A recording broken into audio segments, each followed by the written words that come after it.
तर मंडळी, तुम्ही कधी आप्पे पात्रात बिस्किटं ठेवून कप केक बनवले आहात का? नाही ना? तर चला, आज मी तुम्हाला दाखवते आप्पे पात्रात बनणारे एकदम स्पॉन्जी, जाळीदार आणि चविष्ट कप केक. एकदा हे कप केक बनवले ना, की तुम्ही सारखे सारखे माझ्यासारखे हेच केक बनवाल. आणि लहान मुलांना तर हे छोटे केक खूपच आवडतील. तर चला पाहूया हे झटपट आणि अगदी सोप्या पद्धतीने केक कसे बनवायचे. सर्वात आधी मी इथे घेतली आहेत काही बिस्किटं. तुम्ही तुमच्या आवडीची कोणतीही बिस्किटं वापरू शकता.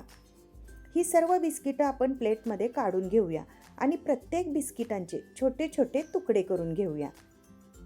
आता ही तुकडे केलेली सर्व बिस्किटं मिक्सरच्या भांड्यामध्ये घालून त्याची या पद्धतीने बारीक अशी पावडर करून घ्यायची आहे.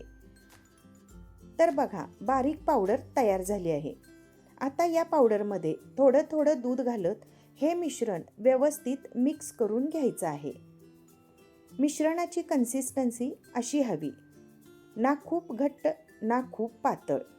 या पद्धतीने आपण हे मिश्रण व्यवस्थित मिक्स करून घेतलं.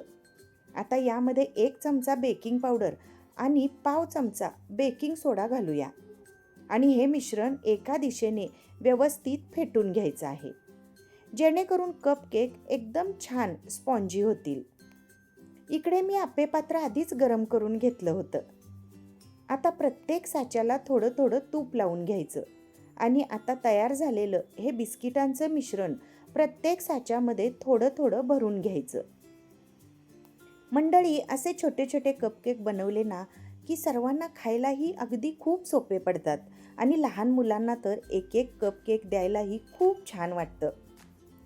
तर झाकण ठेवून फक्त 5 मिनिट हे केक आपल्याला बेक करायचं आहे. बघा, आपला कपकेक किती छान तयार झाले आहेत, किती छान फुगले आहेत, किती सुंदर दिसत आहेत ना.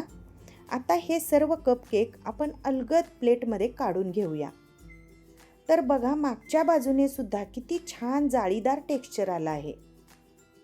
आता हे सर्व केक मी प्लेटमध्ये काढून घेते.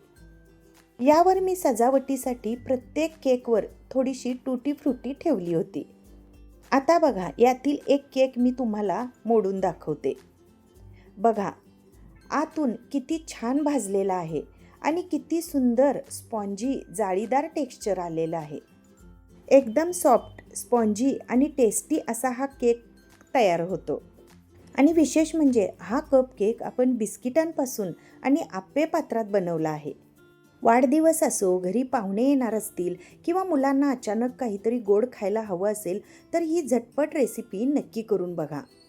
आणि तुम्हाला ही रेसिपी आवडली का ते मला नक्की सांगा. व्हिडिओ आवडला असेल तर लाईक, शेअर आणि सबस्क्राईब करायला विसरू नका. धन्यवाद.